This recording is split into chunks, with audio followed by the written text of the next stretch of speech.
today, believe it or not, if you've been here any of the other times I've been up here, it's been on the book of John. So I'm going to keep going on the book of John until I finish it. I did previously, last time I preached a few weeks ago, I talked about the 7 miracles of the book of John. And I'm not just going to repeat myself, but this repetition is a good way to remember things.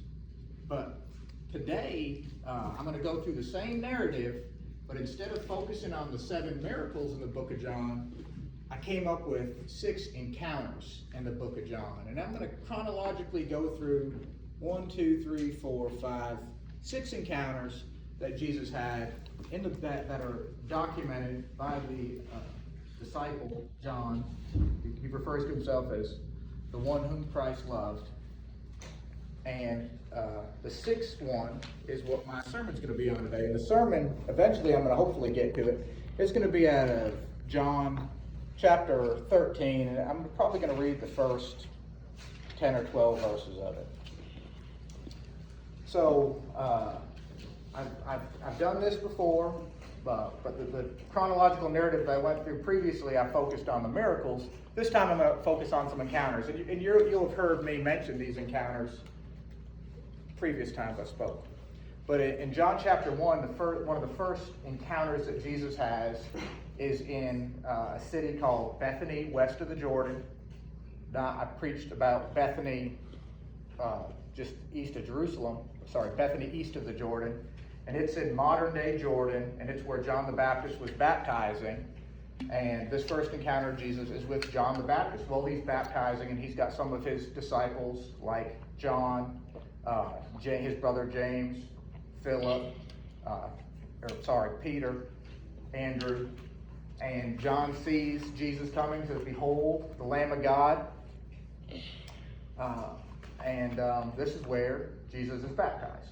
So John chapter 1, Jesus, the first key encounter, I think, of the book of John. Jesus is baptized by his cousin John the Baptist, different from John the disciple. Jesus is baptized here and gets the first of his 4 disciples who were previously following John the Baptist: John, James, Peter, and Andrew. The next encounter that I think is a key part of the timeline in the book of John is the meeting at nighttime with the Pharisee named Nicodemus. And I preached a whole sermon on this the first time I preached. But this is where a Pharisee comes to Jesus and wants to know the truth. And in that meeting, Jesus tells him, "For God so loved the world, he gave his only begotten Son, and whosoever believes in him will not perish, but will have everlasting life." And this is John 3:16, the second key encounter that Jesus has with a Pharisee named Nicodemus. And Jesus eventually is going to make Nicodemus a believer of his.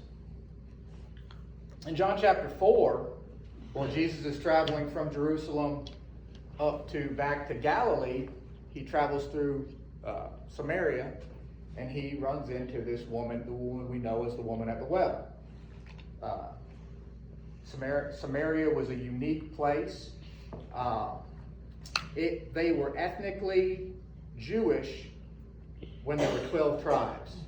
But as northern Israel falls, the Assyrians conquer this land, and they move 5 different nations' people in there. And now there's like an ethnic difference. You can easily think of ethnic differences in our modern society, and sometimes there is just a little bit of discrimination between different ethnic groups. This was common between Samaritans and Jews. This woman, Jesus spoke to at a well in Samaria, the well of Jacob's well, Whitney, is that right? Jesus tells her, "Go get your husband."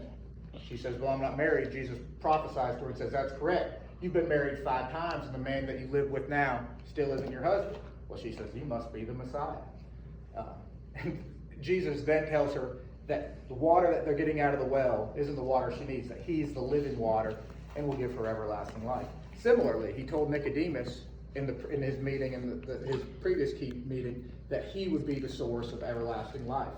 So this is the theme in Jesus' encounters he's having. He's told this to Nicodemus, that he's the theme of everlasting life. One of the key conversations that John the Baptist had was, behold, the Lamb of God, insinuating that Jesus was going to be a sacrifice, like a lamb would have been in the Old Testament law. So we've had Jesus baptized, Jesus meets a Pharisee named Nicodemus at nighttime. Now Jesus has met the woman at the well. The next key encounter that I didn't get this from any theologian. I came up with these encounters on my own.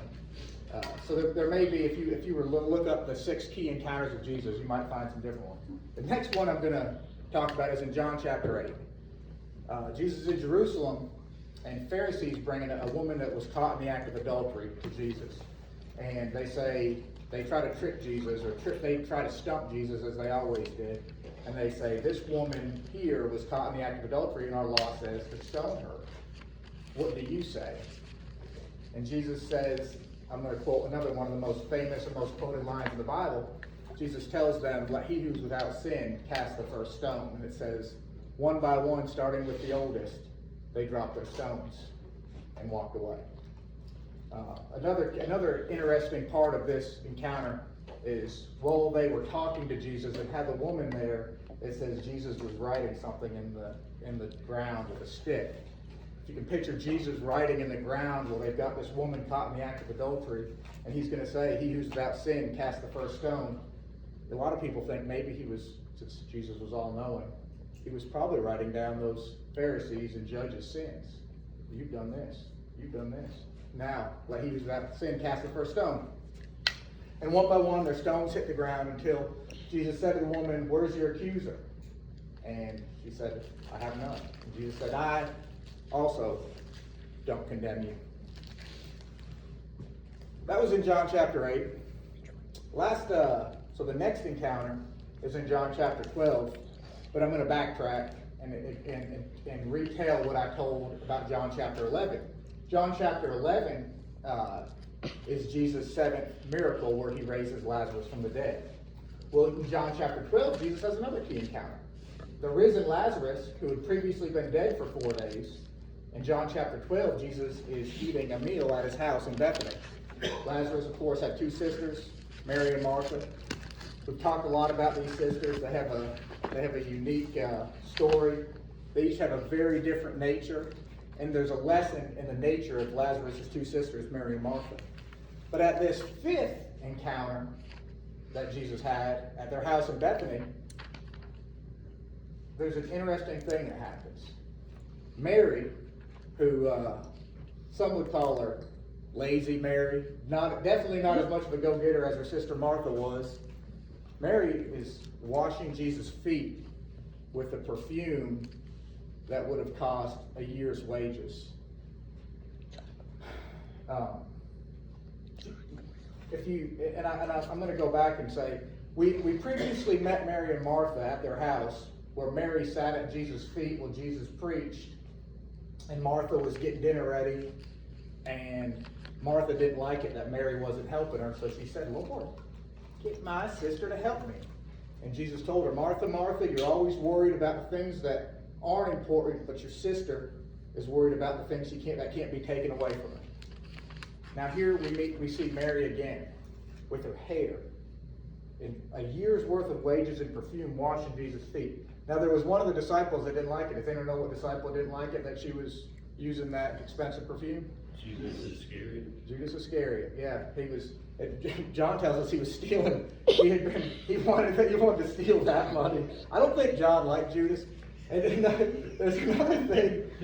John wrote his book well later in time than the other 3 Gospels did. So John has got the benefit of 60, 70, 80 years passing from the crucifixion of Jesus, where he can look back, where maybe when Mark wrote his gospel, which was probably based on Peter's first-hand account, he might have still remembered Judas as a pretty good guy, so he didn't burn him down too bad. But John, years and years have passed. All John can remember is Judas was a rascal that was stealing from us all along.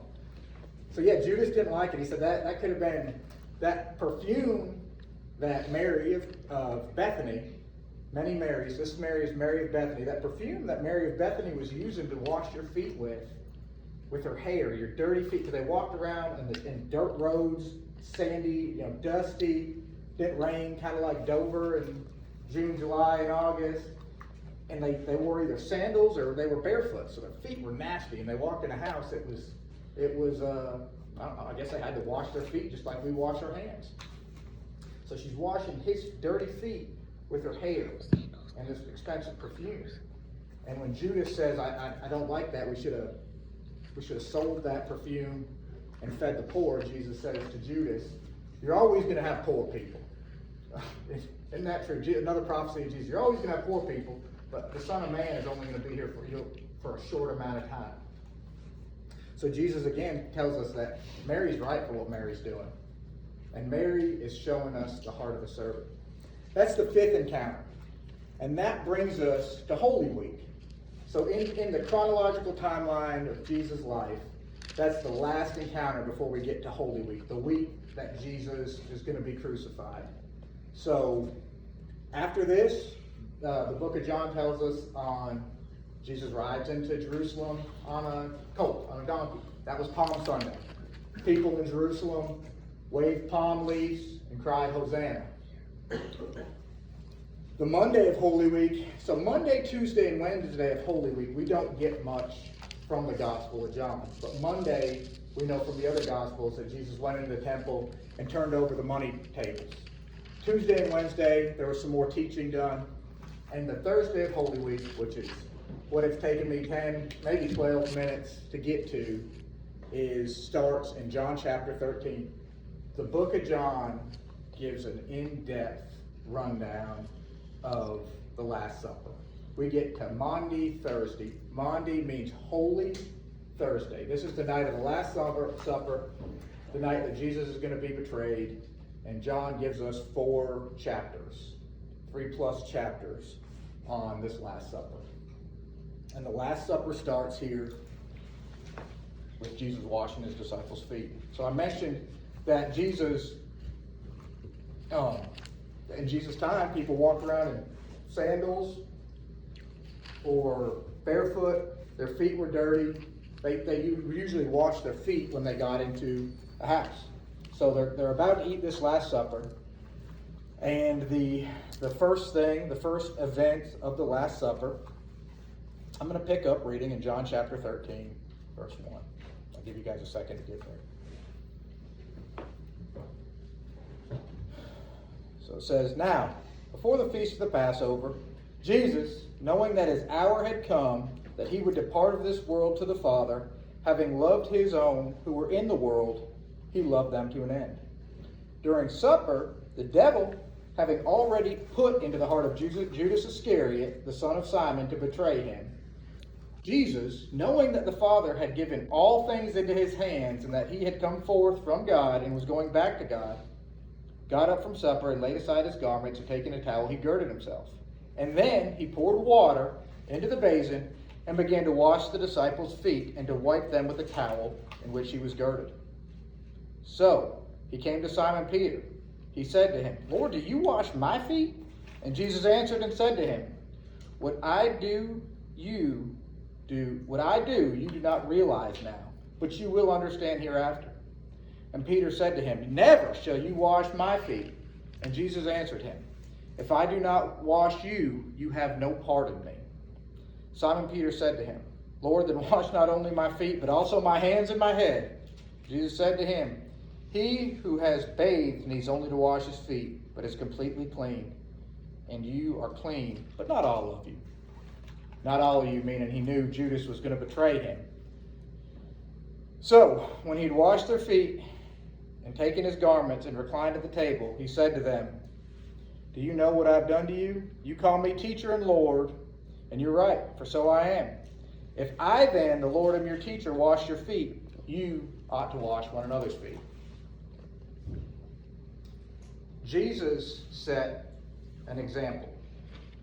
He washed his disciples' feet, probably the dirtiest part of their body. You know, I mentioned walking on gravel roads or dirt roads. before automotive cars driving, if there was a wheeled vehicle, it was drawn by maybe a donkey or something else. What they do on roads. Ever been to a town where there's horse and buggies on roads? Those roads get really dirty. In the old timey, there was donkey mess on the road. So Jesus is washing the dirtiest part of his disciples' feet. And he sets this example for them that what he does to them, they do to each other. It goes back to Mary washing Jesus' feet with her hair. There's another woman, a sinful woman, at the house of a Pharisee named Simeon or Simon. And this sinful woman also washes Jesus' feet. And Simeon says to Jesus, if you knew that woman had done, you wouldn't let her anywhere near you. But Jesus, knowing that Simon had his own sin, said, who should be more grateful? Someone that was forgiven a little or someone that was forgiven a lot? He said, obviously, the person that was forgiven a lot. The washing of feet was Jesus setting this example for us, for his disciples, to be a servant. And he said the disciples didn't understand it then. He also explains to us, in a different part of his ministry, it's in Mark chapter 9, verse 35, where some of the disciples are jockeying for who's going to be at your right hand in heaven. And Jesus explains to them that he who is the greatest will be the least in heaven, and he who is the least will be the greatest. He who serves the most. The Christian way, the way we show that we're followers of Jesus is by making ourselves the least and becoming servants. So there's so many opportunities in our lives to be a servant. I think back to my military, I say our military days like we served together. We even say in the military, we serve. That's the way you mention your time in the military, as a servant. The best leaders are servants. That's how we bear our fruit. That's how we show that we're part of God's kingdom. Having the heart of a servant. And Jesus sets this example right here, lowering himself and cleaning his disciples' feet. And they don't even want that because they know they're not worthy. But Jesus was a servant. Jesus was a suffering servant. He served to the extent that he gave his life. So we're called to follow that same example. We're called to serve. We all get called to serve in different ways. We all have different gifts. Martha of the family of Mary and Lazarus, he kind of gets a bad rap because the way she served was to do the dishes and fix supper. That was her calling. And God did line her out and tell her that she needed to be focused more on heavenly things like her sister. But every one of us has a calling to serve in a certain way. Amen. And every one of us needs to serve. You're not going to, you can pray the sinner's prayer and be included in God's kingdom. But you're not going to have a complete relationship with God until you're answering the complete call of service and bearing that fruit.